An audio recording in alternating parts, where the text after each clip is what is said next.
రేవంత్ రెడ్డి పరిపాలనా విధానం మీకు ఏ విధంగా అనిపిస్తుంది? బాగానే అనిపిస్తుంది. అంటే ఏ విధంగా బాగుంది? అంటే ఉచిత పథకాల వలన లేదా హైడ్రా వలన? ఉచిత పథకాలు కూడా వస్తున్నాయి, కొన్ని రావట్లేదు అంతే. ఏవి వచ్చాయి ఏవి రాలేదు? బస్ ఫ్రీ ఉంది, ఆ, వంట గ్యాస్ వస్తుంది.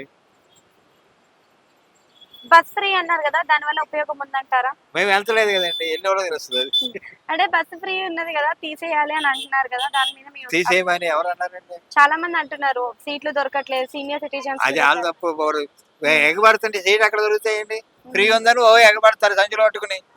సంచులు పట్టుకెళ్తే ఉందని అసలు ఫ్రీ బస్ పెట్టాలి అంటే ఏ ఏజ్ వాళ్ళకి పెడితే బాగుంటది, ఎవరికి పెడితే బాగుంటది? ఫ్రీ సీనియర్ కి పెడితే బాగా సీనియర్ సిటిజన్స్ కి పెట్టాలి, పెడితే బాగున్నాడు. ఓకే. సో ఇప్పుడు రైతు రుణమాఫీ అంటున్నాడు. అవి మనకు తెలియదండి, ఓకే. మనం రైతులం కాదు, మనకు తెలియదు. ఉచిత కరెంట్ వస్తుందా మీకు? వస్తుందండి. వస్తుంది, ఓకే. అయితే ఇంతకు ముందు మనకి కేసీఆర్ ప్రభుత్వంలో ఉచిత పథకాలు లేవు, డెవలప్మెంట్ ఎక్కువగా అనిపించింది. ఈసారి ఉచిత పథకాలు ఎక్కువ పెట్టారు, డెవలప్మెంట్ లేదు అంటున్నారు, మరి చేయగలుగుతారంటారా? ఏదండి? ఉచిత పథకాలు ఎక్కువ ఉండడం వల్ల డెవలప్మెంట్ జరుగుతుందంటారా రేవంత్ రెడ్డి పరిపాలన? జరుగుతుంది, జరగచ్చండి. ఇప్పుడు అంతా ఇప్పుడు హైడ్రా అయినా ఉన్నాయి కదా, అన్ని కావాలి కదా. అవి కూడా కొంతసేపు మంచిగా కదా.